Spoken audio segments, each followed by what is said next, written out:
বীরগঞ্জের 10 নম্বর সোনাঘাট ইউনিয়নের প্রথম রাস্তা পাহাড়পুরের এই গ্রামের বীর জুলাই আগস্টের বিপ্লবে অভ্যুত্থানে সাভারের সে বুকের তাজা রক্ত মিলিয়ে দিয়ে দেশকে মুক্ত করেছে, স্বাধীন হয়েছে দেশ। এই অকুতোভয় বীরের পাশে এসে আজকে আমরা কবর জিয়ারত করলাম।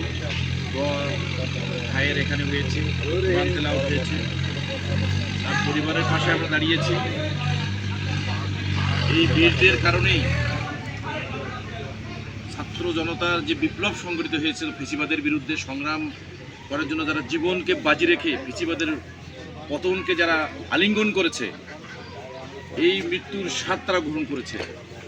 কিন্তু এই তাদের যে রেখে যাওয়া, তাদের যে অর্জন, সেই অর্জনটা আমরা যারা এই দায়িত্বে যারা আমরা যে অবস্থান থেকে আমরা আছি বর্তমান অন্তর্বর্তীকারী সরকার সহ যারা রাজনৈতিক দলের যারা আছে, আমরা রংপুর জেলা বিএনপি, বীরগঞ্জ উপজেলা বিএনপি, আমরা এই পরিবারের পাশে সব সময় আছি, থাকবো।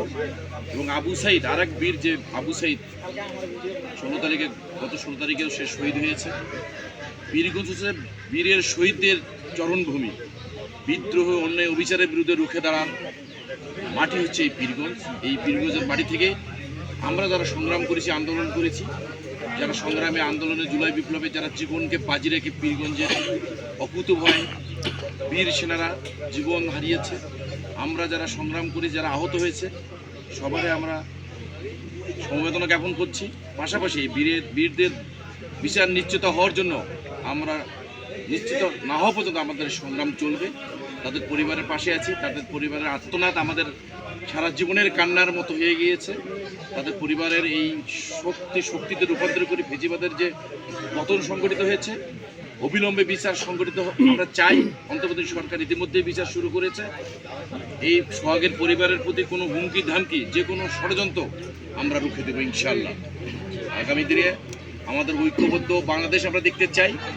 ফেসিবাদের বিরুদ্ধে, ফেসিবাদের ইতিমধ্যেই বিভিন্ন ধরনের আমাদের বাংলাদেশকে আগামীতে নির্বাচনকে প্রশ্নবিদ্ধ করার জন্য ষড়যন্ত্র করছে। ইতিমধ্যেই আমরা দেখেছি যে গোপালগঞ্জে শান্তিপূর্ণ একটা এনসিবির প্রোগ্রামে অতর্কিত হামলা করে তারা যেভাবে এই শান্তিপ্রিয় মানুষকে অশান্ত করার যে নীল নকশা করছে, আমরা বিশ্বাস করি তার কখনো হতে পারে না, হতে দেব না আমরা ইনশাআল্লাহ।